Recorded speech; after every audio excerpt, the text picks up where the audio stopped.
Oke, baik, baik.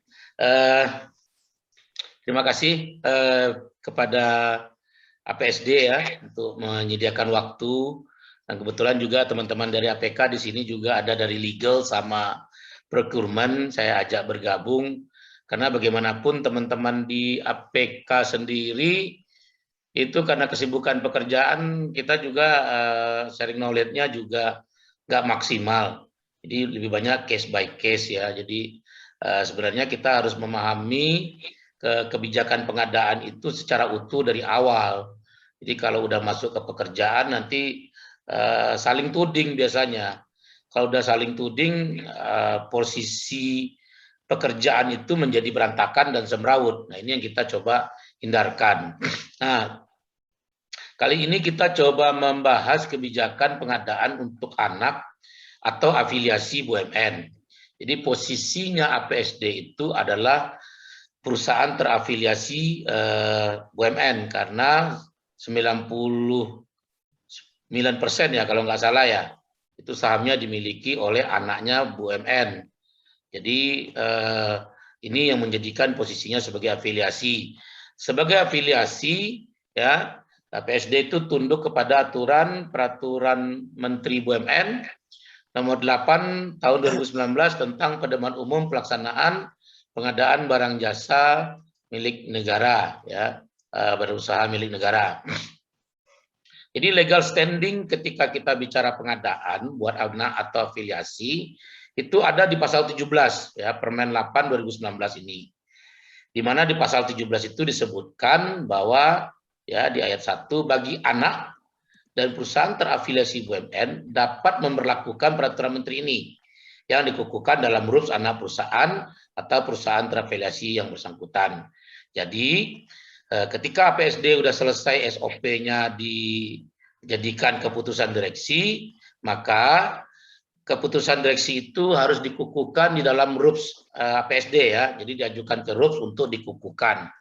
Nah, kenapa harus dikukuhkan? Ya, karena dengan menggunakan aturan peraturan menteri ini ya dan dikukuhkan dalam RUPS, maka APSD itu bisa melakukan penunjukan langsung ya terhadap BUMN atau saling melakukan penunjukan langsung. Jadi kalau tidak dilakukan penyesuaian SOP-nya atau SOP-nya tidak mengacu kepada Permen 08 2019, maka APSD ya tidak boleh melakukan penunjukan langsung BUMN. Ya, ini jadi persoalan. Padahal penunjukan langsung terhadap BUMN atau anak BUMN atau afiliasi BUMN itu di BUMN itu merupakan suatu hal yang boleh dikatakan menjadi makanan sehari-hari. Jadi kalau apa-apa itu yang ditunjuk tuh anak, yang ditunjuk tuh BUMN, yang ditunjuk afiliasi. Jadi ini merupakan kerangka berpikir sinergi BUMN, ya. Nah, sinergi BUMN itu bukan hanya di kerjasama, tetapi juga di pengadaan barang jasanya. Ya, karena itu, ya, memberlakukan Permen 08 2019 ini merupakan suatu keharusan. Ya, inilah legal standing untuk pelaksanaan pengadaan ya di anak atau afiliasi BUMN. Jadi kalau teman-teman ditanya, ya pertanyaan yang paling sering muncul itu adalah anak BUMN atau afiliasi BUMN itu bukan BUMN katanya.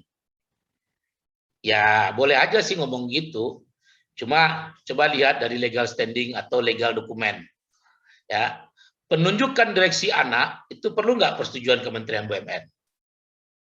Nah itu perlu dulu itu dulu ya. Dari situ bisa ketahuan kita ini posisinya di mana. Kalau kita itu bukan bagian dari BUMN, nggak perlu dong minta izin kementerian. Kenapa pengangkatan direksi BUMN, anak maupun afiliasi harus dengan persetujuan Kementerian BUMN? Nah, itu dulu pertanyaannya.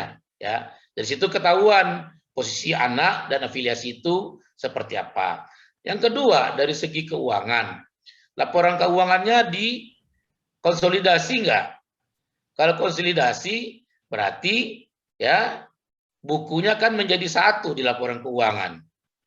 Ya, dan selain itu apalagi? Selain itu perlu kita lihat ketika dilakukan audit ya oleh BPK atau BPKP itu menyentuh nggak ke anak atau ke afiliasi. Ya, dari situ bisa kita jawab anak BUMN itu posisinya seperti apa ya. Perdebatan-perdebatan ini sebenarnya tidak terlalu penting kalau kita paham dengan kondisi dan situasi BUMN, anak dan afiliasi. Nah, khusus untuk pengadaan posisinya jelas diatur dalam pasal 17 ini.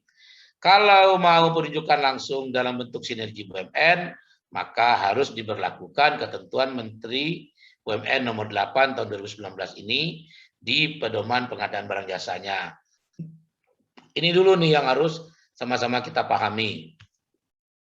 Nah, kemudian aturan hukum yang menjadi kewajiban di dalam setiap kebijakan pengadaan di BUMN yang wajib diterapkan di anak atau afiliasi yang mengakomodir permen ini adalah ya pertama ya kebijakannya itu harus untuk meningkatkan kualitas perencanaan yang konsolidatif dan strategi pengadaan barang jasa untuk mengoptimalkan value for money. Artinya ketika kita bicara perencanaan ya maka dalam pengadaan barang jasa wajib yang namanya membuat rencana umum pengadaan. Ya, rencana umum pengadaan berisikan rencana belanja tahun berikutnya, ya, untuk pembelanjaan yang sifatnya internal untuk dipakai sendiri, ya.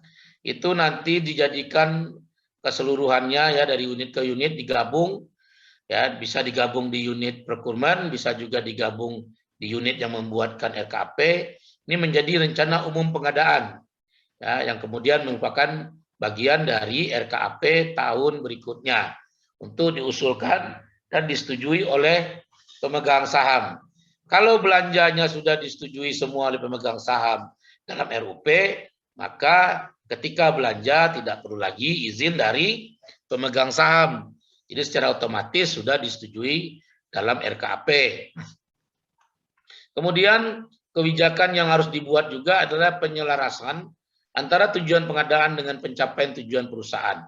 Jadi ketika kita melakukan pengadaan, harus dilihat tujuan perusahaan kita itu seperti apa. Ya, jangan beli barang yang barangnya itu tidak selaras dengan tujuan perusahaan. Nanti barangnya menjadi barang yang tidak terpakai atau wasting product.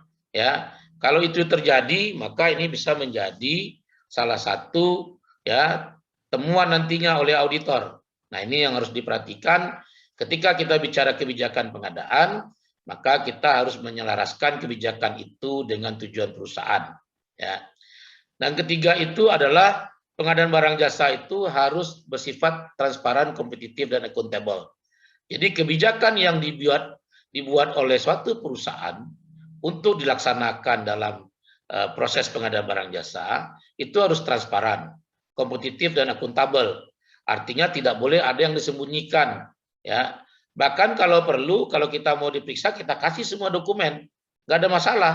Ya, jadi posisi transparan itu adalah terlihat dalam proses pembuatan dokumennya, penyampaian dokumen, dan juga pemberian keterangan atau informasi.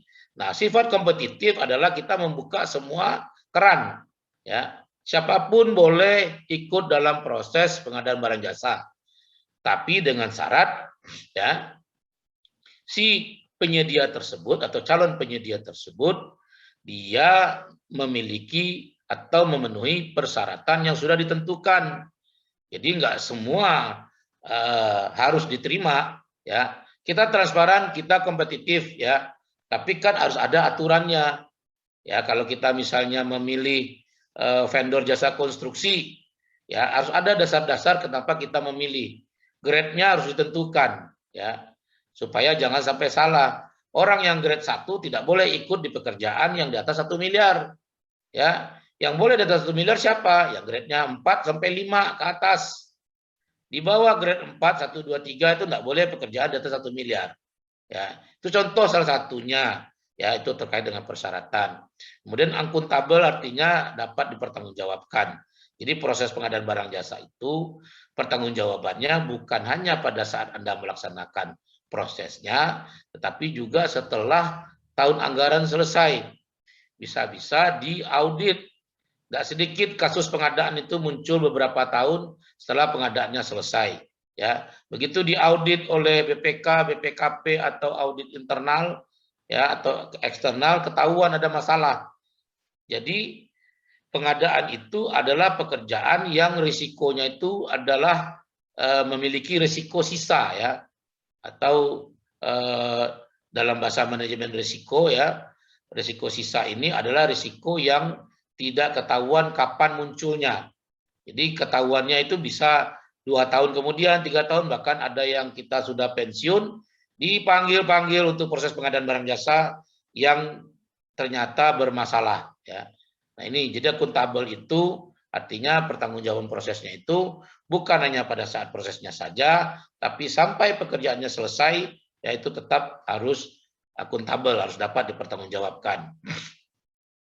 Nah kemudian yang keempat itu adalah kebijakan itu harus mengutamakan produk dalam negeri.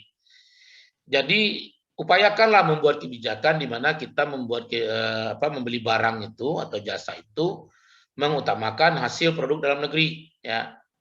Jangan sedikit-sedikit belinya dari luar, dikit-dikit impor ya. Nah, ini adalah salah satu yang menjadi kebijakan yang wajib diterapkan di BUMN, anak atau afiliasi. Lalu juga memberikan kesempatan pada pelaku usaha nasional dan usaha kecil ya, UMKM. Memperkuat kapasitas kelembagaan dan sumber daya manusia pengadaan barang jasa. Nah, kebijakan memperkuat kapasitas kelembagaan dan sumber daya manusia pengadaan barang jasa ini antara lain dengan adanya sertifikasi pada sumber daya manusia yang akan menjadi insan pengadaan ya. Sertifikasi itu mulai dari yang namanya Certified Procurement Officer, itu pendidikan dasar. Jadi teman-teman bisa mengikuti pendidikan dasar dan secara berjenjang. Itu juga ada 4 jenjang ya. Yang tertinggi itu adalah Certified Procurement Strategist. Itu biasanya untuk level manajer ke atas. Jadi harus lulus dasar dulu, baru boleh ikut spesialis, kontrak manajemen, dan strategis. Nah ini ada gelarnya dan bisa dipakai di setelah nama. Misalnya tadi itu ada Wismiko AMD, karena dia sudah lulus Certified Pengadaan Officer, maka dia namanya nambah Wismiko AMD CPOF ya. Jadi CPOF itu adalah gelar yang boleh dipakai dan itu gelar resmi. Ya resmi karena apa? Karena dikeluarkan oleh Badan Nasional Sertifikasi Profesi atau BNSP Republik Indonesia. Jadi sertifikasi profesi di pengadaan juga merupakan suatu hal yang perlu dilakukan. Apakah semua orang bisa melakukan proses pengadaan? Bisa. Kompeten nggak dia? Nah ini problemnya.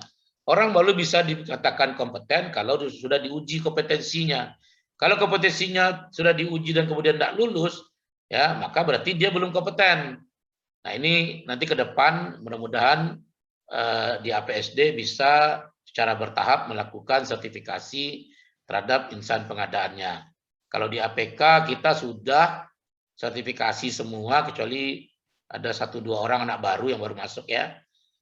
Dan memang itu merupakan kewajiban bagi insan pengadaan karena kalau disertifikasi artinya dia sudah paham alur pengadaannya, cara pengadaan, dokumen-dokumen dan segala macam. Nah, selanjutnya kebijakan pengadaan barang jasa itu harus memanfaatkan teknologi informasi. Nah, teknologi informasi seperti apa? Yang saat ini dibangun oleh APSD untuk APK itu adalah vendor management system. Ya, dalam aplikasi vendor management system ini nanti ke arah kedepannya adalah menjadi e-procurement. Artinya kita mau pengadaan barang jasa itu bisa melalui teknologi informasi ini.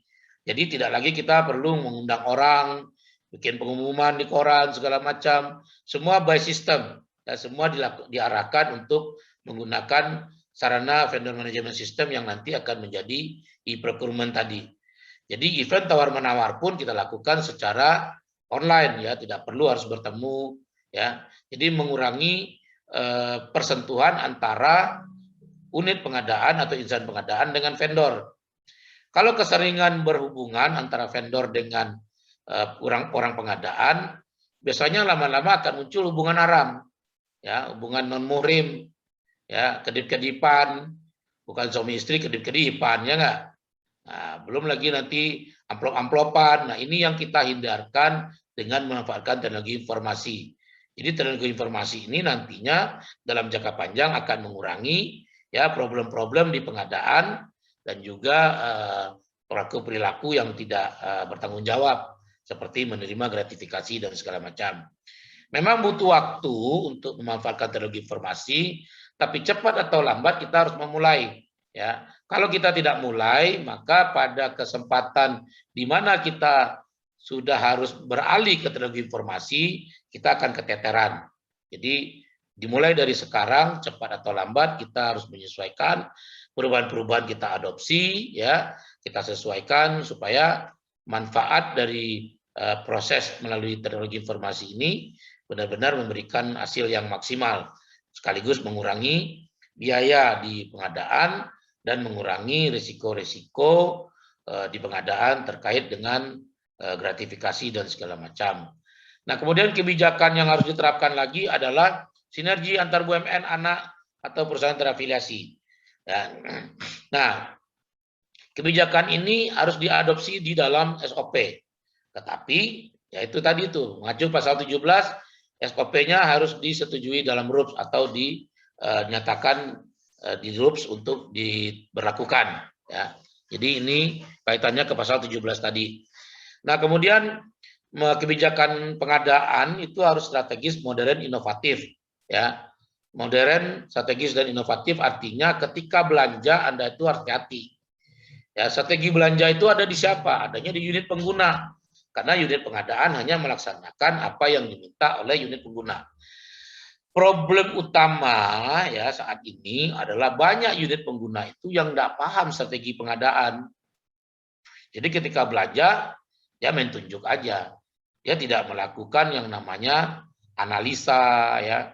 Nah, ini yang dalam pengadaan strategis modern dan inovatif tadi ya, itu pelan-pelan nanti harus diadopsi. Ya. Susah untuk melaksanakan suatu pengadaan yang strategis kalau orang-orang sendiri nggak paham. Ya. Susah untuk mengacu kepada pengadaan yang modern kalau cara bekerjanya masih cara bekerja zaman batu. Ya. Hal yang sering terjadi itu adalah mereka memperbandingkan aturan Permen 08 ini dengan apa yang sudah mereka lakukan. Ya. Selalu kalimatnya begini. Kalau dulu itu, nah ini kalimat orang zaman batu nih. Kalau dulu itu, ya kita nggak bicara dulu lagi, kita bicara sekarang. Di mana anak ataupun afiliasi BUMN wajib menyesuaikan. Jadi jangan bicara zaman dulu lagi. Dulu mah orang pakai pager, sekarang udah video call pakai WA. Dulu mah orang telepon masih pakai kabel gitu loh. Ya, nah ini beberapa hal yang mungkin dari teman-teman di APK maupun di APSD harus paham bahwa pengadaan itu harus modern, harus mengacu kepada aturan terbaru, harus mengacu kepada sistem terbaru. Ya, baru yang terakhir itu memperkuat kinerja pengadaan dan pengelolaan risiko. Nah ini hal yang juga harus dipahami oleh teman-teman di APSD dan di APK bahwa sekali setahun gunakanlah waktu di bulan Desember itu untuk mengevaluasi kinerja vendor. Jadi sebaiknya kalau kita bicara pengadaan, ya khusus untuk pengadaan yang sifatnya internal ya, yang sudah disetujui oleh RKP, itu dibikin limit. Paling lambat pengajuannya 1 Desember misalnya. Jadi kalau lewat 1 Desember jangan diproses. Kenapa? Karena unit pengadaan juga butuh waktu untuk melakukan yang namanya pengukuran kinerja pengadaan. Butuh juga bikin laporan pengadaan. Ya. Nah ini yang kadang-kadang tidak ada ketegasan. Ya, udah 30 Desember, besok mau libur, masih aja minta beli barang gitu loh. Ya. Nah ini yang harus ditanamkan di orang pengadaan bahwa bekerja harus punya timetable-nya. Jangan membiarkan unit pengguna itu semena-mena. Ya. Kalau orang keuangan bisa bikin limit, tagihan paling lambat diajukan tanggal 25 Desember. Ya. Lewat dari itu tidak diproses tapi kalaupun diajukan di proses tahun depan. Orang pengadaan juga harus tegas, ya. Di sini kan banyak nih orang pengadaan nih, ya. Dari APK di sini ada beberapa orang pengadaan nih, ada manajernya juga. Manajer harus tegas, bikin limit pengadaan, misalnya pengadaan internal yang biasa kita sebut inbound, paling lambat diajukan tanggal 10 Desember. Ya, lewat 10 Desember tidak diproses, tapi diproses di 1 Januari atau 2 Januari. Harus tegas, harus ada batas gitu loh. Kalau enggak, yang terjadi kalian keteteran, suruh belanja terus, sementara di sisi lain kalian harus mengukur kinerja pengadaan, harus bikin laporan. Nah, ini hal-hal yang harus ditanamkan. Ya, mumpung di APSD ini diikuti oleh semua karyawan, dan sebagian besar dari karyawan ini nanti akan jadi unit pengguna, jadi upayakanlah belanja itu dengan membuat perencanaan yang matang. Ya, jangan belanja just in time. Ya, kalau just in time belanja itu kita tidak bisa mendapatkan efisiensi baik di waktu maupun di biaya karena sifatnya just in time. Tapi kalau direncanakan kita bisa tahu nih ya berapa kebutuhan-kebutuhannya nanti ke depan. Oke, ini beberapa kebijakan-kebijakan yang harus ada diatur di dalam SOP ya. Jadi ini wajib diatur dalam SOP. Kemudian kita lihat lagi aturan terkait dengan tujuan pengadaan. Nah, terkait dengan tujuan pengadaan ini sendiri, ini perlu diperhatikan karena tujuan pengaturan SOP ini ya harus dipahami bahwa SOP yang diatur oleh APSD itu harus tujuannya untuk menghasilkan barang dan jasa yang tepat kualitas, jumlah, waktu, biaya, lokasi, dan penyedia. Ya, ini adalah item-item untuk mendapatkan pengadaan yang berkualitas. Ya, ini yang disebut juga dengan istilah value for money. Ya. Nah, bagaimana mendapatkan barang jasa yang tepat kualitas jumlah ini nanti kita coba elaborasi. Lalu SOP ini juga harus mendukung penciptaan nilai tambah di BUMN atau di ANA atau di afiliasi, ya, meningkatkan efisiensi. Nah, ini tujuan yang ketiga.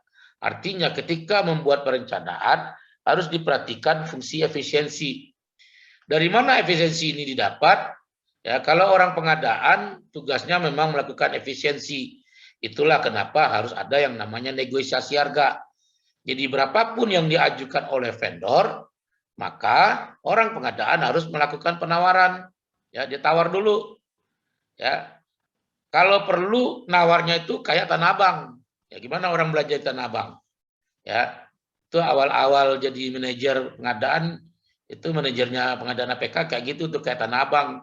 Tawarnya benar-benar luar biasa gitu loh. Orang sampai takut menawar.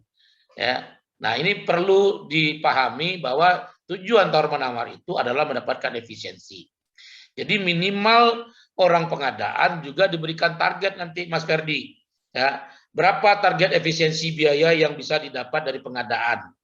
Ya, kalau seandainya pagu anggaran yang disiapkan untuk seluruh anggaran APSD setahunnya 10 miliar, maka dari 10 miliar anggaran itu orang pengadaan harus bisa menekan katakanlah minimal 5%-nya. Kalau 5% berarti untuk seluruh paket pekerjaan uang yang 10 miliar tadi cukup keluarnya sekitar 9,5 miliar misalnya. Itu contoh. Nah, yang setengah miliar ya 5% itu adalah ya KPI-nya orang pengadaan. Jadi orang pengadaan dilihat dari proses efisiensi. Ya, selain efisiensi harga atau biaya, efisiensi di proses. Karena itu perlu ada timeline untuk jangka waktu pelaksanaan pekerjaan. Ya. Misalnya belanja langsung. Belanja langsung itu harus selesai dalam berapa lama? Sehari kah, 2 hari kah? Nah, itu perlu ditetapkan di dalam SOP nantinya. Jadi peningkatan efisiensi bukan hanya di biaya, tapi juga di proses dan waktu. Kemudian menyederhanakan dan percepat proses pengambilan keputusan. Nah, ini nanti akan terlihat dari adanya tabel kewenangan, ya, dan juga terlihat dari yang namanya dokumen pengadaan. Jadi kalau permohonan pengadaan itu diajukan oleh unit pengguna, maka di situ harus ada persetujuan sesuai dengan batas kewenangan. Ya, dokumen lain tidak perlu tanda tangan, tidak apa-apa. Yang penting permohonan harus ada tanda tangan persetujuan. Karena disitulah ya upaya kita menyederhanakan dan mempercepat proses pengambilan keputusan. Nah, lalu tujuan lainnya meningkatkan kemandirian, tanggung jawab, dan profesionalisme. Ini standar ya. Nah, ini juga mewujudkan pengadaan menghasilkan value for money dengan cara yang fleksibel dan inovatif, namun tetap kompetitif, transparan, akuntabel, dan etika pengadaan yang baik. Ini yang butir F ini, ya huruf F ini korelasinya kepada huruf A ini. Jadi kalau kita mau mendapatkan value for money ini, maka kita harus dapat menghasilkan barang yang tepat kualitas, jumlah, waktu, biaya, lokasi, dan penyedia. Lalu peningkatan penggunaan produksi dalam negeri, meningkatkan peran pelaku usaha nasional dan sinergi antar BUMN, anak, dan afiliasi. Nah, ini tujuan yang harus diatur, dicakup di dalam SOP. Ya, jadi selain jenis kebijakan tadi, tujuan ini juga harus dicatatkan di dalam SOP, dan itu nanti dielaborasi menjadi pasal-pasal. Ya, misalnya keefisiensi ini nanti ada dalam misalnya pasal cara pemilihan, cara atau metode pemilihan, dan lain-lain. Nah, prinsip pengadaan itu yang perlu diketahui adalah yang pertama itu efisien ya. Jadi pengadaan itu harus mendapatkan hasil yang optimal dengan waktu yang cepat, dana dan kemampuan yang optimal ya, dananya tentu minimal dan didasarkan bukan hanya pada harga terendah. Jadi ketika kita belanja barang, kita nggak lihat harga terendah saja, tapi kita hitung ya. Kita harus melakukan pendekatan total cost of ownership ya, tujuannya untuk mencapai best value. Total cost of ownership ini adalah kita menghitung biaya yang kita keluarkan untuk mendapatkan suatu barang ya, dibandingkan atau analisakan atau dibandingkan dengan nilai uang yang kita keluarkan. Jadi misalnya kita beli mobil nih. Beli mobil ini ya ada beberapa nih. Ya, kita mau beli mobil minibus untuk operasional kantor APSD. Pilihannya ada R3, ada Mobilio, ada Avanza, ada Livina ya. Nah, bagaimana kita menentukan bahwa barang ini memiliki value yang terbaik ya? Di sini kita menggunakan pendekatan total cost of ownership. Ya, kita lakukan analisa untuk menghitung life cycle cost dari barang itu sendiri. Jadi beli barang ya, yang pertama kali dilihat adalah pendekatannya terhadap base value-nya. Ya, bukan mereknya. Jangan beli barang karena merek, tapi karena base value. Dan juga jangan beli barang karena murah, ya. Karena barang yang murah biasanya punya dampak yang berbeda dibandingkan dengan harga yang mungkin lebih mahal ya. Nah, bagaimana kita bisa menilai bahwa barang yang kita beli itu nilainya merupakan best value? Nah, disinilah kita harus menggunakan teori total cost of ownership ini. Jadi ini adalah ilmu praktis dari pengadaan. Di sini kita nggak elaborasi, tapi nanti case by case bisa kita bahas. Kemudian prinsipnya efektif ya. Efektif itu adalah barang harus dibeli sesuai kebutuhan dan bermanfaat. Jangan sekali-kali membeli barang, lalu barangnya nggak bisa dipakai, dibiarkan nganggur. Barang yang dibeli dan tidak bisa bermanfaat akan menjadi barang yang tidak efektif. Karena barang itu tidak efektif, maka akan muncul yang namanya kerugian. Ya. Kerugian ini kalau diaudit ini bisa jadi temuan. Makanya jangan sekali-sekali membeli barang yang kegunaannya nggak jelas. Ada banyak kasus di mana ya barang yang dibeli itu kemudian tidak bermanfaat dan menjadi temuan, menjadi kasus korupsi. Yang paling cukup ngetop itu contohnya kasus RJ Lino ya. Dari Pelindo II ketika dia membeli kren kren untuk digunakan di pelabuhan. Nah, kerennya sudah dibeli, tapi ternyata nggak bisa dimanfaatkan. ya. Bukan karena nggak bisa dimanfaatkan, tapi karena perencanaannya tidak matang. Karena ternyata kren itu masih membutuhkan customize untuk pemanfaatannya. Artinya masih membutuhkan hal-hal lainnya seperti peralatan, tempat dan segala macam untuk menunjang efektivitas dari alatnya. Itu kemudian jadi temuan dan itu mengakibatkan ya Pak Ergelino menjadi tersangka. Nah, bagaimana kasusnya dilihat sendiri, analisa sendiri. Tapi yang jelas beli barang harus bermanfaat, jangan sampai nggak bermanfaat. Ya, lewat tahun anggaran Anda tidak pakai, nah itu bisa jadi temuan. Apalagi lewat tahun anggarannya bukan sekali tapi berkali-kali. Ini harus diperhatikan ya, terutama bagi orang pengadaan. Karena begitu barang yang dibeli tidak efektif, maka orang pengadaan juga akan dimintain pertanggungjawabannya. Kok kamu beli barang ini nggak dianalisa dulu? Kita orang pengadaan, ya orang unit pengadaan itu juga nggak boleh pasrah. Ketika terima dokumen, jangan main kirim-kirim aja, dicek dulu, dianalisa dulu. Kalau main kirim-kirim tahu-tahu salah dokumen, nah cilaka kan, KPI Anda terganggu gitu loh. Jadi dianalisa dulu, ya. Jadi fungsi efektivitas dan ini merupakan fungsi yang bisa dikontrol bersama-sama. Kemudian kompetitif, artinya persaingan harus dibuka untuk semua penyedia yang memenuhi syarat. Kemudian transparan, semua informasi harus dibuka, ya. Adil dan wajar, perlakuannya sama, ya, pada semua penyedia yang memenuhi syarat. Terbuka, dapat diikuti oleh semua penyedia yang memenuhi syarat, ya. Dan terakhir akuntabel, yaitu sudah mencapai sasaran dan dapat dipertanggungjawabkan. Nah, inilah procurement way yang diatur di dalam Permen 08 tahun 2019. Jadi cara pengadaan itu disesuaikan dengan kebutuhan, ya, dan dilaksanakan dengan memperhatikan prinsip umum dan praktek yang berlaku umum, best practice. Di sini ada 4 cara pengadaan yang bisa dilakukan, yaitu tender seleksi terbatas, tender seleksi umum, yaitu yang diumumkan secara luas melalui media massa, ya. Kemudian tender seleksi terbatas ini cukup dilakukan dengan menawarkan atau memberikan permintaan penawaran harga kepada sekurang-kurangnya 2 penawar, ya. Kemudian penunjukan langsung. Penunjukan langsung adalah pengadaan barang jasa yang dilakukan secara langsung dengan menunjuk satu penyedia barang jasa atau melalui beauty contest, ya. Beauty contest itu artinya kita mengundang beberapa penyedia barang jasa, kita minta dia presentasi, baru dari hasil presentasi itu kemudian kita putuskan siapa yang mau kita tunjuk.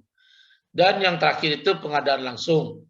Pengadaan langsung ini adalah pembelian terhadap barang, ya, atau jasa yang terdapat di pasar. Jadi dengan demikian harganya harga pasar. Di pengadaan langsung tidak wajib yang namanya tawar-menawar. Tidak wajib yang namanya negosiasi.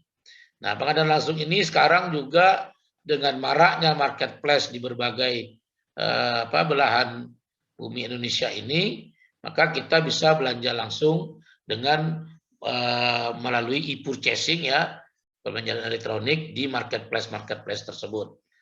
Nah, ini 4 cara pengadaan. Nah, yang sering ditanyakan ke saya, Pak, boleh nggak kita ngatur swakelola sebagai salah satu cara pengadaan kita? Boleh saja, tidak dilarang gitu loh. Kalau Anda mau membuat swakelola, boleh dibikinkan aturannya. Namun pertanyaannya, ya, yang namanya pengadaan itu Anda kan belanja. Kalau Anda beli barang bahan baku, terus Anda bikin sendiri, Anda customize sendiri, posisi Anda bukan lagi belanja, tapi udah semi pabrik. Ya, Anda produksi sendiri barang yang buat Anda konsumsi sendiri. Nah, itu nanti kalau diaudit pertanyaannya bisa panjang kali lebar. Beda kalau Anda belanja. Kalau Anda belanja pertanyaannya simpel, ya. Apa alasan Anda belanja? Berapa pagunya? Berapa harga pembelian? Ya, bagaimana volumenya? Serah terimanya seperti apa? kalau produk barang garansinya ada apa enggak, lebih simpel. Ya, kalau di swasembada pertanyaannya dimulai dari perencanaan. Nah, itu panjang. Ya. Jadi kalau saya menyarankan khusus untuk APSD, gunakan saja 4 cara pengadaan yang diatur di permen ini. Ya. Jangan dikurangin, jangan ditambah-tambahin. Ya. Karena masing-masing punya sebab akibat, ya, punya alasan kenapa ada di dalam permen ini. Nah, di pasal 10 Permen BUMN 08 ini disebutkan cara untuk pengadaan barang jasa itu disesuaikan dengan kebutuhan, memperhatikan prinsip pengadaan, dan memperhatikan praktek yang berlaku umum. Ya, jadi artinya kebutuhannya harus disesuaikan lebih dulu. Ya, jangan pernah belanja melebihi kebutuhan. Ya, dan juga jangan belanja kurang dari kebutuhan karena dampaknya juga ada. Yang jelas kalau lebih dari kebutuhan itu nggak boleh. Ya, tidak ada yang namanya kita itu belanja hanya untuk status stok atau persediaan. Ya, barang itu harus dipakai dan habis dalam 1 tahun anggaran. Jadi jangan nyetok barang banyak-banyak. Beli kertas Pak, nanti kertasnya mahal, beli banyak-banyak. Bolehkah stok kertas banyak-banyak? Boleh aja. Cuma kan risikonya satu, makan tempat. Anda harus punya gudang. Yang kedua, kalau Anda di ruang AC dan lembab, terus-menerus, itu bisa nggak merusak kualitas kertasnya. Jadi pertimbangan-pertimbangan risiko itu perlu ketika belanjanya melebihi kebutuhan. Kemudian memperhatikan prinsip pengadaan. Prinsip pengadaan yang tadi itu ya, kita harus bisa efektif, efisien, ya. Jangan pernah belanja kalau tidak butuh, ya. Jadi belanja itu harus butuh. Jangan belanja itu diada-adain. Ingat kita ini diaudit. Kalau diada-adain panjang urusannya, ya. Dan memperhatikan praktek yang berlaku umum atau best practice, ya. Apa praktek yang berlaku umum? Ya tadi itu Anda lihat di kanan kiri muka belakang. Bagaimana sih mereka kalau melakukan pengadaan? Metodenya kayak apa sih? Boleh nggak metode itu dipilih sekaligus 2?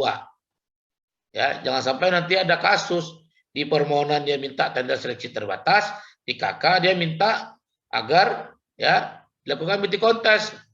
Nah, ini jaka sembung bawa golok nih, nggak nyambung goblok kata si itunya, orang pengadaannya. Jangan bikin gua pusing, pilih salah satu yang mana yang Anda mau. Ya, apakah tender seleksi terbatas atau bidding kontes? Karena treatmentnya beda. Ya, masing-masing metode atau cara pengadaan tadi itu punya treatment yang nggak sama satu sama lain.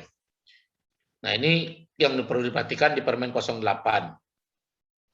Nah, terkait dengan pengadaan yang tadi itu, yang modern, di mana beli barang itu harus sesuai kebutuhan, maka kita harus memahami yang namanya Krajil Matrik atau Matrik Krajik.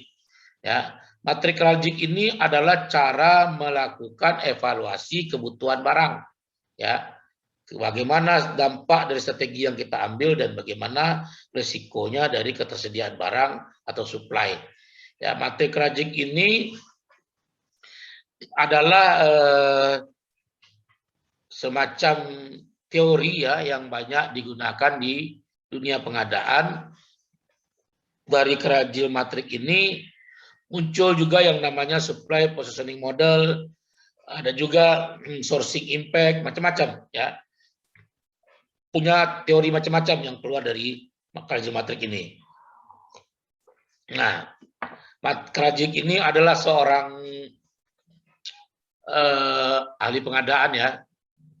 Ia menulis teori ini di dalam Harvard Business Review Journal kalau nggak salah. Jadi tulisan ini tahun 83, tapi ilmunya ini sampai sekarang masih bisa dipakai ya, karena memang ini semacam teori yang memang kalau diaplikasikan gampang. Jadi si Krajik ini melihat bahwa ada 2 hal yang harus diperhatikan ketika kita bicara barang atau kebutuhan. Ya, yang pertama kita harus melihat dampak strategisnya. Ya, jadi kalau kita bicara tabel di sini titik 0, nah ini ke atas 1, 2, 3, 4, 5 sampai ke ini ya. Nah di sini juga 0, risiko supply ini adanya sampai ke sini, ya. Artinya gini, strategic impact ini kalau kita lihat ke atas, risikonya makin tinggi, dampaknya makin tinggi. Kalau supply risk juga gitu, semakin panjang ke kanan maka risikonya semakin besar. Nah, Krajik mengatakan barang itu dibagi atas 4 jenis. Barang non-critical, barang leverage, ya, barang strategik, dan barang bottleneck. Nah, barang yang pertama itu adalah barang non-critical. Barang non-critical ini adalah barang yang mudah dicari dan sebagian beberapa mungkin ada yang spesifik, tapi barangnya banyak. Jadi prosesnya ini efisien nih ya. Jadi kalau kita beli barang yang non-critical, contohnya itu seperti kertas ya, kertas ATK, ya peralatan kantor itu termasuk non-critical, barangnya murah dicari. Maka kita lakukan adalah bagaimana mengefisienkan proses pembeliannya. Ya. Jadi dari sini kita melihat barang non kritikal ini secara strategis dampak strategisnya itu rendah. Resiko ketersediaan barangnya juga rendah. Kenapa? Karena barangnya banyak di pasar. Jadi risiko suplainya itu rendah. Beda dengan barang leverage. Barang leverage ini adalah barang yang juga mudah dicari dan spesifik. Namun di sini kita melihat daya belinya. Kalau di non-kritikal mungkin kebutuhannya sedikit, di leverage ini kebutuhannya banyak. Jadi non-kritikal berubah menjadi leverage ketika barang yang dibutuhkan itu nilainya banyak dan jangka panjang. Kalau kritikal barangnya sedikit dan jangka pendek. Ketika dia non-kritikal berubah jadi leverage, maka dampak strategisnya menjadi tinggi. Ya. Kalau risiko suplainya tetap rendah karena barangnya banyak di pasar. Maka di sini dampak strategisnya itu kita mengeksploitasi daya beli. Ya. Caranya gimana? Cara mengeksploitasi daya beli. Tadi kita butuh kertas, butuh alat kantor. Karena butuhnya banyak, maka kita melakukan yang namanya eksploitasi daya beli dengan membuka keran penawaran dari semua vendor. Apa yang kita harapkan di situ? Yang kita harapkan adalah antara vendor yang satu dengan yang lain saling bersaing menawarkan harga yang murah. Sehingga kalau di non-kritikal ini polanya adalah belanja langsung, ya, atau pengadaan langsung, maka di leverage dia lebih banyak menggunakan yang namanya tender seleksi umum. Karena kita di sini mencari efisiensi di harga yang murah. Kalau di kritikal kita efisiensi proses dan waktu. Makanya di sini tidak perlu ada tawar menawar. Di sini selain tawar menawar, kita juga membuka peluang mencari penyedia yang harganya murah. Ya. Kemudian ada juga yang namanya barang bottleneck. Barang bottleneck ini barang yang unik. Ya, jumlahnya terbatas dan kemudian suppliernya juga sedikit. Ya. Jadi kita di sini yang kita perhatikan adalah dalam hal keamanan jumlah atau mencari alternatif penyedia atau barangnya. Di sini risiko suplainya cukup tinggi. Tapi secara dampak strategisnya tidak terlalu tinggi. Kenapa? Karena masih bisa mencari alternatif. Ya. Nah, apa contoh barang bottleneck? Ya, barang bottleneck itu misalnya membeli misalnya membeli ya kayak tadi mobil, ya. Mobil kita carinya minibus, ya. Barangnya kan unik tuh, maunya minibus, terus di belakangnya itu bisa dibikinin pintu, macam-macam ya.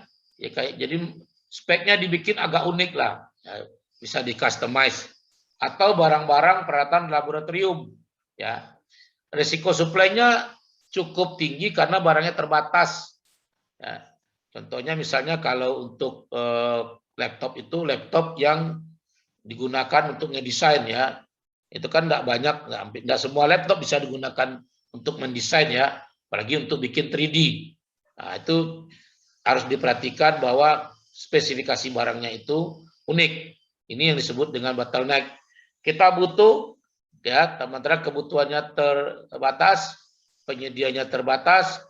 Nah, di sini risiko suplainya yang tinggi. Kemudian ada juga barang strategik. Barang strategik ini adalah barang yang langka ya, atau bernilai tinggi, susah dicarinya. Ya. Jadi di sini resikonya bukan hanya di supply yang tinggi, tapi juga dampaknya strategis bagi perusahaan juga cukup tinggi. Ya, kalau di airport itu contohnya apa ya? Mungkin contohnya adalah radar ya, misalnya radar. Kalau Anda lihat di runway itu kan ada radar yang menjaga runway itu ya, supaya debris, foreign object bisa terpantau. Nah, radar untuk runway itu barang yang langka. Ya, di dunia saja penyedianya nggak sampai 10 jari, ya nggak sampai 10 penyedia. Nah, di sini yang kita lihat adalah bagaimana kita bisa menjaga keseimbangan atau eksploitasi atas barang tersebut. Barangnya, suplainya langka, dampaknya strategis bagi kelangsungan hidup perusahaan juga tinggi. Ya, artinya di sini barang strategik ini kita tidak harus membeli secara terbuka, bisa membeli secara tertutup dengan menggunakan metode penunjukan langsung. Ini sedikit gambaran tentang kerja matrik yang merupakan ya yang sebagian besar bisa kita aplikasikan nanti di metode pemilihan barang jasa sesuai dengan jenis atau cara pengadaan yang tadi. Nah, selain membagi jenis-jenis barang dalam memberi membeli barang jasa, ya, Krajit juga membuatkan 4 tahapan, ya. Jadi ketika kita membeli portofolio barang itu harus ada 4 tahapan yang bisa kita lakukan. Yang pertama, klasifikasi item. Klasifikasikan dulu itemnya, ya, speknya kayak apa, keberadaannya itu saat ini seperti apa, ya. Apakah speknya itu ada perubahan, ya. Jangan sekali-sekali membeli barang yang kita tidak paham speknya. Nanti salah kasih, kita rugi, barang nggak bisa dipakai. Kemudian yang kedua adalah market analysis. Jadi setelah kita melakukan klasifikasi dari item tadi, ya, berapa kebutuhan, speknya seperti apa, kita lihat ketersediaan di pasar. Barangnya susah nggak dicari di pasar. Kalau barangnya banyak di pasar, penyediaannya juga banyak, berarti kan kita menggunakan metode tadi itu, bahwa barang ini termasuk barang non-critical. Kita lihat lagi strategic positioning-nya. Strategic positioning-nya apa? Ini barang dibutuhkannya kapan? Sekarang, nanti, jumlahnya berapa? Sedikit, banyak. Jadi dari strategi positioning ini nanti akan menentukan kita menggunakan metode pengadaan yang mana. Baru kita kemudian membagi pelaksanaan atau rencana pelaksanaannya seperti apa. Ya, dalam sini berarti kita melihat ada fungsi-fungsi satu sama lain saling terkait. Ya, unit pengguna tugasnya apa, unit pengadaan tugasnya apa, orang keuangan tugasnya apa. Ini 4 tahapan yang dilihat dalam Krajik Portfolio Purchasing. Nah, terkait dengan metode Krajik tadi, kita lihat bagaimana mengaplikasikan metodenya terkait dengan waktu pemenuhan. Ya, nah tadi kita sudah lihat tuh kasus kerja matrik. Kalau waktu pemenuhannya jangka pendek di bawah 1 bulan, kebutuhannya sedikit, maka metode yang Anda pakai adalah pengadaan langsung. Langsung belanja. Ya. Targetnya apa? Efisiensi waktu pembelian. Jangan cuma beli kertas 10 rim, bikin takah. Nah terus kapan belanjanya? Jangan cuma beli kursi 1 biji, ya, yang nilainya cuma 1 juta, 2 juta, Anda bikin takah. Nah ini waktu pemenuhan ini perlu dilihat ya. Ini adalah cara mengaplikasikan apa yang saya sampaikan tadi dalam bentuk rajil matrik kepada metode pengadaan. Kemudian waktu pemenuhannya pendek, tapi kebutuhannya banyak. Ya, kalau kita pengadaan langsung boleh, tapi terbatas nanti di batas kewenangan. Sehingga apa yang kita lakukan? Karena kebutuhannya banyak, tunjuk langsung. Ya. Targetnya apa? Tetap efisiensi waktu pembelian. Kemudian lihat lagi, kebutuhannya kapan? Oh, kebutuhannya masih 1-2 bulan lagi nih. Kebutuhannya banyak juga. Nah, kalau banyak ya kita tender seleksi terbatas. Ya, kita undang minimal 2 vendor, kita perbandingkan harganya, kita nego harga terendah, sehingga kita di sini dapat efisiensi waktu dan biaya pembelian. Oh, kalau waktu pemenuhannya masih lama, Pak, lebih dari 2 bulan, kebutuhannya juga banyak nih. ya sudah, tender seleksi umum. Supaya apa? Supaya kita bisa memaksimalkan efisiensi pembelian. Ya, kalau seandainya dibuka secara terbuka, kan orang langsung menawar. Oh, kalau harganya pasar segini, Rp10, karena ini mutunya banyak, saya nawarin Rp9 deh. Ya, saya cuma ngambil spare keuntungan sedikit. Tapi yang penting, ya, saya punya volume atau saya punya barang bisa tersebar. Gudang nggak penuh, nggak numpuk-numpukin gudang gitu. Nah, ini salah satu alasan orang memilih metode pengadaan. Jadi tidak asal memilih metode. Metode pengadaan itu kaitannya nanti ada dengan waktu pemenuhan, ada juga dengan jumlah kebutuhan dan targetnya. Ya. Kemudian kalau dikaitkan dengan jumlah kebutuhan, ya kayak tadi itu, ya, di bawah 1 bulan menjadi posisi kritikal dia. Kalau kebutuhannya banyak, maka metodenya penunjukan langsung. Ya. Kalau kebutuhannya itu masih dipenuhi 1-2 bulan, kebutuhannya banyak, masih bisa tender seleksi terbatas. Kalau di atas 2 bulan, yaitu tender seleksi umum. Ya. Ini targetnya ada semua di sini. Jadi ini harus Anda pahami ketika Anda akan melakukan pemilihan metode pengadaan. Ya, pahami sifat pemenuhannya, jumlah kebutuhannya, dan target. Baru di situ kita bisa terapkan metode apa yang tepat.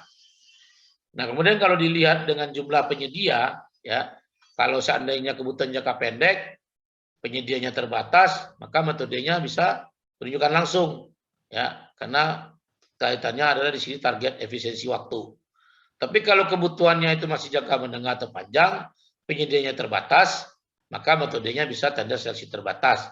Diupayakan memperbandingkan harga dari minimal 2 calon, sehingga diharapkan nanti tercapai efisiensi biaya.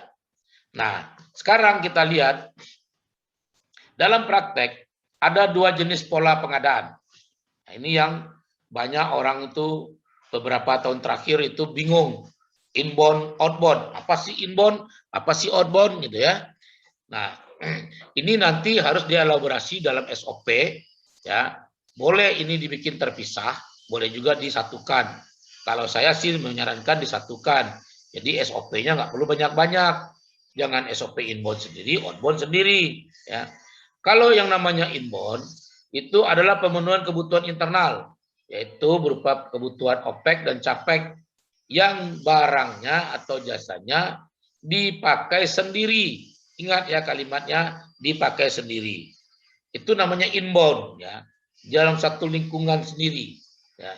Kalau outbound, dia menyediakan barang jasa untuk proyek atau pelaksanaan kerjasama bisnis dengan pihak dari luar perusahaan.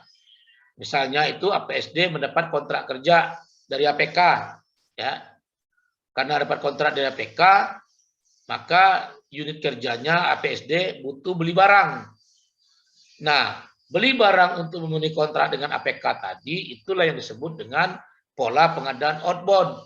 Anda beli barang, tapi barangnya untuk digunakan untuk keperluan proyek, untuk dijual lagi. Ini beda antara inbound dengan outbound. Jadi kalau kita bicara inbound dan outbound dalam proses, ya, kalau inbound itu barang dibeli dari supplier, supplier kirim ke perusahaan, udah sampai di perusahaan stop. Ya, internal di perusahaan ini langsung menjadi end user, ya. Jadi langsung barangnya dipakai dan habis, ya. Beda dengan outbound. Kalau outbound Anda beli barang, ya, di unit kerja itu, jadi ini unit end usernya bukan lagi unit pengguna tapi unit kerja, ya. Maka di sini dia melakukan bisnis proses engineering, ya. Di engineering lagi barang jasa tersebut untuk kemudian dia jual ke customer. Jadi kalau inbound itu bahasa umumnya barang atau jasa yang dipakai untuk kepentingan sendiri. Kalau outbound beli barang atau jasa untuk memenuhi kontrak dengan pihak ketiga. Itu perbedaannya, ya. Nanti metodenya akan berbeda dalam hal pembelanjaan. Perbedaan inbound dan outbound itu, inbound adalah untuk memenuhi kebutuhan internal. Jadi posisi perusahaan di sini sebagai pengguna. Jadi pengguna barang jasanya perusahaan atau dalam hal ini APSD. Kalau outbound, ya, pengadaan barang jasa itu untuk memenuhi kontrak dengan pihak ketiga. Posisi APSD di sini adalah sebagai penyedia, ya, sebagai penyedia barang jasa. Kelihatan bedanya ya, inbound sebagai pengguna, outbound sebagai penyedia. Jadi Anda menyediakan barang jasa ke pihak ketiga dan dibayar. Kalau inbound, barang dibeli dengan dana APSD sendiri, digunakan untuk kepentingan APSD sendiri, habis dipakainya oleh APSD, tidak untuk dalam posisi dijual kembali. Nah, proses inbound ini biasanya maksimal 30 hari. Kita harus tetapkan KPI-nya 30 hari. Karena kalau nggak ditetapkan nanti bermalas-malasan. Ya, pulang kampung tiap sebentar. Alasannya apa? Ya, pulang kampung Pak, takanya di kantor terus nggak kerja. Akibatnya prosesnya jadi molor. Jadi harus dibatasin. Lebih dari 30 hari, maka KPI-nya dianggap tidak memenuhi syarat, tidak memenuhi standar. Ya, jadi ini tolong diperhatikan di pengadaan bahwa inbound itu diupayakan maksimal 30 hari. Kalau di pemerintahan inbound itu bisa sampai 90 hari. Tapi kan kita bukan di pemerintahan, kita di perusahaan. Perusahaan pasti butuhnya cepat. Ya, kalau di pemerintahan dia bikin lama itu adalah mesti ngumumin dulu, minta persetujuan ini dulu segala macam. Ya. Kalau di perusahaan kalau bisa disimplikasi, kenapa tidak? Nah, kalau outbound prosesnya itu maksimal 7 hari. Jadi begitu permintaannya masuk, maka dalam 7 hari barang jasanya sudah harus terpenuhi. Kontraknya minimal, ya. Kenapa butuh cepat? Karena pengadaan outbound ini perusahaan atau PSD ini kan sebagai penyedia terikat dengan kontrak dengan pihak ketiga. Pihak ketiga tersebut pasti memberikan batas waktu pelaksanaan pekerjaan. Jadi kalau prosesnya dibuat lama di outbound, tidak disimplikasi, maka kontrak dengan pihak ketiga tadi akan jadi masalah, terutama di jangka waktu penyelesaian pekerjaan. Nah, itu perbedaan yang kedua. Jadi yang ketiga, kalau di inbound kita menggunakan 4 cara pengadaan tadi. Jadi kita lentur dalam memilih metode pengadaannya atau cara pengadaannya, jadi sesuaikan dengan kondisi. Tapi kalau di outbound itu jenis atau metode pengadaannya cuma pengadaan langsung atau penunjukan langsung. Pengadaan langsung, belanja langsung dengan batas kewenangan sampai katakanlah contohnya sampai 100 juta. Di atas 100 juta metodenya bukan lagi pengadaan langsung, tapi penunjukan langsung. Apa bedanya Pak? Kok ada pengadaan dan penunjukan langsung? Ya, pengadaan langsung barang yang dibeli sedikit. Ya, karena dibeli sedikit nilai pembelanjaan juga nggak tinggi. Sehingga tidak diperlukan yang namanya KAK. Cukup dengan spesifikasi teknis lembar bisa belanja. Tetapi kalau di atas 100 juta, misalnya ya, batasan angka 100 juta ini tentukan sendiri. Kalau di tempat lain ada yang belanja langsung itu sampai 5 miliar. Ya, contohnya itu Utama Karya. Utama Karya pengadaan langsungnya sampai dengan 5 miliar. Jadi di atas 5 miliar baru pemilihan. Nah, tujuannya adalah kalau pakai KK, ya, maka tim yang terlibat lebih banyak. Ya. Siapa yang bisa bikin KK? KK harusnya dibikin oleh unit pengguna. Tapi kadang-kadang unit pengguna selalu punya alasan, saya nggak punya kompetensi Pak untuk menilai spek segala macam. Ya sudah, kerjasama dengan unit lain sebagai unit teknis. Ya. Tapi cara bikin KK sebenarnya simpel. Cara bikin KK itu juga nanti harus dimuat di dalam SOP. Jadi dalam SOP ada tata cara pembuatan KK. Apa yang harus dipenuhi ketika membuat KK itu harus perlu disampaikan. Kemudian perbedaan lainnya, inbound itu dia prioritas efisiensinya ke anggaran atau biaya. Ya. Jadi bagaimana orang pengadaan itu bisa menekan biaya belanja. Ya, caranya ya melalui negosiasi harga tadi. Jadi itu prioritasnya, efisiensi biaya. Kalau di outbound, dia tidak bicara efisiensi biaya. Dia bicara efisiensi waktu. Karena terikat kontrak dengan pihak ketiga, kontraknya harus diselesaikan tepat waktu, sehingga belanja barangnya nggak mikirin lagi mahal atau murah. Yang dicocokin sebagai dasar untuk belanja atau HPS di sini adalah RAB-nya. Jadi kalau RAB-nya sudah menyatakan harganya bisa 10.000, ya dia harus patuh ke situ gitu. Nah ini, kemudian kalau di inbound itu perbedaan lainnya adalah prosesnya menggunakan KK dan HPS. Kalau di outbound nggak perlu KK dan HPS, langsung mengacu kepada RAB dari pemberi kerja atau dari perusahaan yang bekerjasama dengan kita. Ini perbedaan inbound dan outbound. Masih banyak perbedaan lainnya, tapi ini yang paling signifikan yang harus teman-teman semua ketahui dan pahami. Nah, kita lihat alur proses pengadaan ya. Ini juga harus dipahami bahwa alur proses pengadaan itu berawal dari perencanaan. Di dalam perencanaan itu ada identifikasi kebutuhan. Nah, ini yang tadi disebutkan di Kredil Matrik ya, identifikasi. Nah, kemudian ada rencana umum pengadaan. Rencana umum pengadaan ini yang perencanaan tadi bahwa harus dimasukkan di dalam RKP nih, rencana umum pengadaan. Apa yang mau dibeli di tahun ke depan?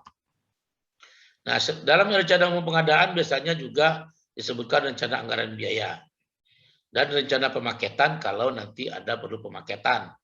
Dan yang terakhir itu analisa risiko dari RUP ini. Jadi RUP harus dianalisa terutama untuk melihat apakah barang jasa itu memiliki risiko terhadap perusahaan, terhadap operasional perusahaan ya, atau lain-lainnya. Nah, perencanaan ini semuanya ada di unit pengguna. Ya. Kadang-kadang karena nggak ngerti alur atau proses pengadaan suka teriak. Enggak dong, bukan gua yang rencanain. Ya gimana? Anda mau belanja terus Anda tidak merencanakan, lucu. Lalu siapa yang merencanakan? Masa yang mau belanja si Fulan ya, yang merencanakan si Badu, nah, kan nggak nyambung. Terus nanti tanda tangannya si ini lagi si Abud gitu. Nah, ini hal-hal ini harus disinkronkan, harus dilihat dari alur proses PBJ-nya. Pahami proses PBJ ini alurnya, maka akan enak atau mudah bagi Anda untuk melaksanakan pekerjaan nantinya. Dari perencanaan nanti masuk ke persiapan. Persiapan ya, di sini apa saja yang harus disiapkan? Ada permohonan dan persetujuan ya. Permohonan untuk melaksanakan pemilihan. Ada dokumen pengadaan, ada KK, RKST, HPS, RAB, spesifikasi teknis, daftar kuantitas dan draft perjanjian. Nah, ini persiapan ini dilakukan oleh unit pengguna dan unit procurement dan unit spesifikasi teknis. Ya. Permohonan yang membuat unit pengguna, dokumen pengadaan yang bikin unit pengadaan, KK atau RKST bisa dibikin oleh unit pengguna, bisa juga oleh unit teknis. HPS atau RAB dan spesifikasi teknis sama daftar kuantitas barang, ya KK segala macam ini satu rangkaian nih. Ini dibuat oleh unit pengguna. Ya, dan dapat dibantu oleh unit spesifikasi teknis kalau ada unit teknisnya ya, karena selalu beralasan kan lucu saya suruh belanja sementara saya nggak ngerti teknisnya apa, speknya apa, saya nyari duit aja deh katanya. Nah, itu kalimat-kalimat itu suka berkeliaran tuh ya, kalimat-kalimat nggak jelas begitu, padahal tujuannya adalah dia malas aja gitu, malas ngambil tanggung jawab gitu. Nah, ini teman-teman harus pastikan tugas masing-masing dari tahapan-tahapan ini disebutkan di dalam SOP. Lalu draft perjanjian. Draft perjanjian di pengadaan sebaiknya dibikinkan template-nya. Ya, ada HOA, ada SSUK, ada SSKK. Yang boleh dikutak-atik itu adalah syarat-syarat khusus atau SSKK. Kalau syarat-syarat umum atau SSUK dan HOA itu sifatnya baku, nggak boleh dinego. Ya, isinya nggak boleh dinego. Kalau mau nego itu harus dari pihak kita sebagai perusahaan yang melakukan perubahan, bukan dari vendor. Artinya vendor tidak diberikan kesempatan untuk bernegosiasi. Ya.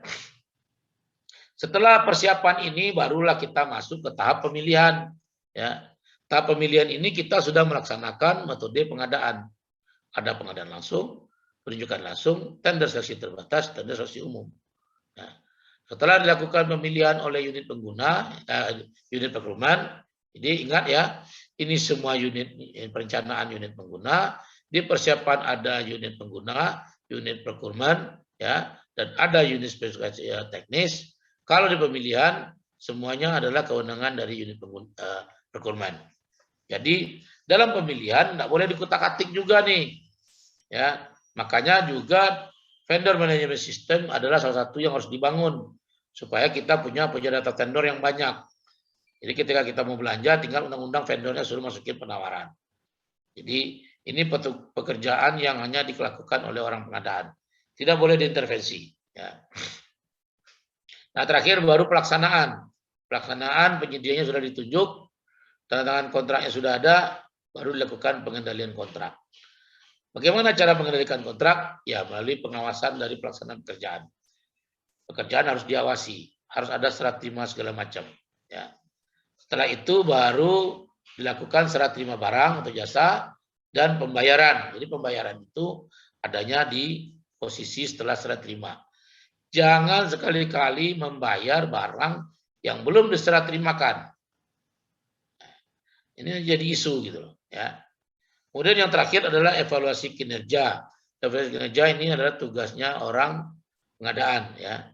Kalau ini penunjukan penyedia masih di pengadaan, tanda kontrak ini unit pengadaan melibatkan legal, pengadilan kontrak sepenuhnya ada di unit pengguna, serah terima barang oleh pengguna, pembayaran oleh pihak akunting, evaluasi kinerja oleh unit pengadaan.